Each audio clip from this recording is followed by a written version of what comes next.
Welcome to my channel. இப்போ யாரை பற்றி பேச போகிறேன்னா, வலைதளத்தில் வாயில் சிகரெட்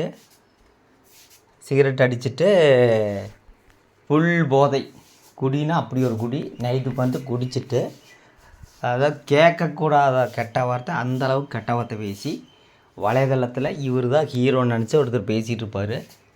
அவர் வேறு யாரும் இல்லை, நம்மளே இளவரசர் தான். காலையில் ஹாஸ்பிட்டல் அது இதுன்ட்டு உத்த மராட்ட வேஷம் போட்டு நைட் அப்படியே தலைகீழ வந்து எந்த அளவுக்கு அநாகரிகமாக பேசணுமா அந்த அளவுக்கு வந்து கிட்டத்தட்ட அவ்வளோ ஒரு கெட்ட வார்த்தை, கேட்கக்கூடாத கெட்ட வார்த்தை. இது வந்து போய் அவங்களுக்கு ஆதரவு கொடுக்குற பெண்களை போய் கேட்க சொல்லுங்கள். லைவ் வீடியோ போட்டிருந்தார், கிட்டத்தட்ட 2 மணி நேரம் லைவ் வீடியோ போட்டிருந்தார். என்னமோ இவர் தான் வலைதளத்தில் ஹீரோ, இவர் தான் வலைதளத்தில் வில்லை அங்கிற தோணியில் வந்து பேசியிருப்பார். இவருக்கு ஆதரவு கொடுக்குற பெண்கள் போய் அந்த லைவ் வீடியோ போய் பாருங்கள். அதுக்குள்ளே இவர் கண்டிப்பாக டெலீட் பண்ணியிருப்பார். ஏன்னா இவர் வந்து அப்படி உத்தமராட்ட வேஷம் போடுவார். அப்புறம் பார்த்திங்கன்னா ஒரு 4-5 யூடியூபர் சேனல் பேரெல்லாம் சொல்கிறது நான் தான் சொல்லி கொடுத்தேன், நான் இல்லைன்னா அவங்க டெவலப் ஆகிருக்குமாது அப்படின்னு புகழ் உச்சியிலே அவங்களுக்கு சொல்லிடுவார். இவரை பற்றி இவரே பெருமையாக பேச 5 வருஷத்தில் இவர் வந்து வேறு லெவலுக்கு போயிடுவாங்கம்மா. கண்டிப்பாக நானே சொல்கிறேன், வேறு லெவலுக்கு போயிடுவார். ஏன்னா இவர் என்ன கெட்ட வார்த்தை பேசினாலும் இவர் ஆதரவு கொடுக்குற ஒரு பெண்கள் எல்லாம் நிறைய பேர் இருக்கிறாங்க, ஆண்கள் இருக்கிறாங்க. அவ்வளோ கெட்ட வார்த்தை. அப்புறம் பார்த்திங்கன்னா வாயில் வந்து சிகரெட்டு, அப்புறம் பார்த்திங்கன்னா மது பாட்டில் காமிக்கிறாரு. எந்த ஒரு யூடியூப்லேயாவது இந்த மாதிரி ஆளுக நீங்கள் பார்க்க முடியாது. இப்போ நான் ஆரம்பத்துலேருந்தே அவரை பற்றி நீங்கள் சொல்லிகிட்டு இருக்கிறேன். ஆனால் எனக்கு வந்து நீங்கள் எதிர்ப்பு தெரிவிக்கிறீங்க. நல்லா அந்த லைவ் வீடியோ போய் பாருங்கள். இந்த மாதிரி ஒரு பர்சனை எந்த யூடியூப்லேயும் பார்க்க முடியாது. விஜய் டிவியில் கூப்பிட்றாங்க, இவரே சொல்கிறாரு. விஜய் டிவிக்காக இந்த லைவ் வீடியோ பார்த்தேன்னா இவரெல்லாம் சத்தியமாக இந்த மாதிரி பர்சன் கண்டிப்பாக கூப்பிட மாட்டாங்க. இதுக்கு அவங்க ஒய்ஃப் சப்போர்ட்டு. இவர் வந்து முழுக்க மக்களோட பணத்தில் வாழ்ந்துட்டுருக்காருன்னு ஆரம்பத்தில் நான் சொன்னேன். ஆனால் நேற்று வந்து அவ்வளோ ஒரு கெட்ட வார்த்தை, லைவில் வந்து அவ்வளோ ஒரு கெட்ட வார்த்தை. ஒரு சப்ஸ்கிரைபரை என்ன சொல்கிறாருன்னு, நேரில் வந்து அவன் வீட்டுக்கு வந்து நெஞ்சிலே குத்திடுவேன், என்னோடய பாடி எப்படி இருக்குது அப்படிங்கிறாரு. இவரை மாதிரி பல வீர சிவரங்கள்லாம் நிறைய பேர் பார்த்துருக்குறாங்க. வலைதளத்து உட்காந்துட்டு ரொம்ப அநாகரிகமாக ரொம்ப வல்கராக பேசுகிற ஆள் வந்து எங்கேயுமே பார்க்க முடியாது. அதாவது வாயில் சிகரெட்டு, அப்புறம் பார்த்தீங்கன்னா மது பாட்டில், ஃபுல் போதை, அத்தனை கெட்ட வார்த்தை. என்னென்ன கெட்ட வார்த்தை, ஒரு லேடி வேறு கெட்ட வார்த்தை பேசிக்கிறது. இது வந்து யார் பார்க்கணுன்னா அவங்க சப்ஸ்கிரைபர் போய் பாருங்கள், இன்னும் ஆதரவு கொடுங்க. நானே அன்றைக்கே சொன்னேன், இந்த மாதிரி ஆளுகையில் தான் இன்றைக்கி வலைதளம் ட்ரெண்டிங்காக போயிட்டுருக்குது. அப்புறம் இவர் என்ன சொல்கிறாருன்னா, எனக்கு வந்து நல்ல வருமானம் வந்துட்டுது, இன்னும் வந்து நான் பெருக்குவேன், வருமானம் என்னங்க பண்ணு, எந்த வேலை வெட்டிட்டும் போகிறதில்ல. அப்புறம் இதை பற்றி நான் சொல்லும்போது எனக்கு எதிர்ப்பு தெரிவித்தாலும் எனக்கு அதை பற்றி கவலை இல்லை. கண்டிப்பாக இந்த லைவ் வீடியோ வந்து அவங்களோட ஆதரவான லேடிஸ் கண்டிப்பாக போகும். மொத்தத்தில் லேடிஸ் பாருங்கள்.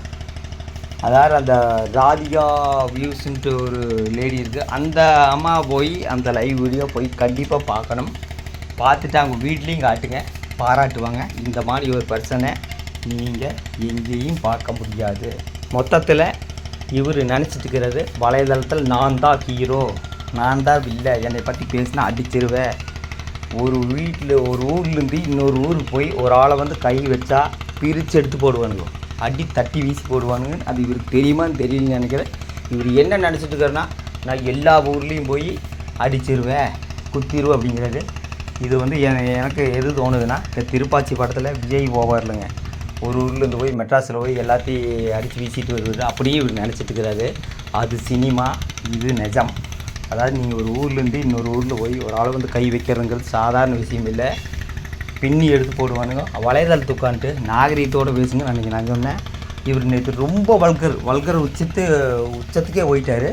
அரை என்னை பற்றி எவனும் பேசக்கூடாது. காலையில் பார்த்தீங்கன்னா அப்படி உத்தவர் வேஷ மாட்டி போடுவார். இதுக்கு முழுக்க இவங்க குடும்பம் வந்து சப்போர்ட்டு. நான் சொல்லும்போது எதிர்ப்பு.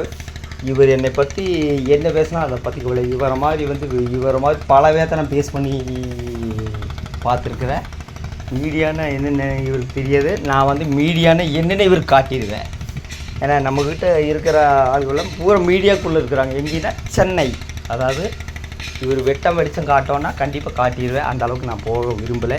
மொத்தத்தில் வலைதளத்தில் இந்த மாதிரி ஆளுகையில் இருக்குது. வலைதளத்தில் நல்ல யூடியூபர்ஸும் இருக்கிறாங்க.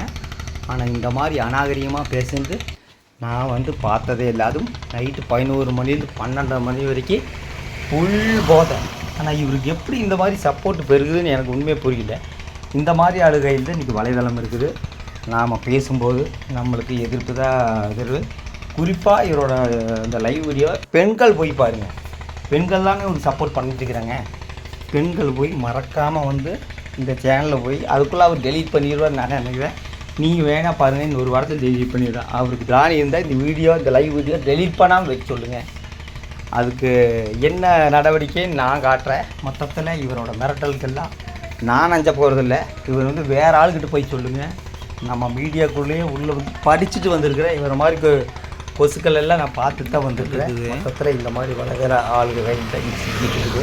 எந்த வேலை வெட்டிக்கு போகாமல் வலதில் உட்காந்துட்டு குடிச்சிட்டு பேட் வேர்ட்ஸ் பேசிட்டு மிரட்டுறது இது வந்து வாடிக்கையாக வச்சுருக்காங்க.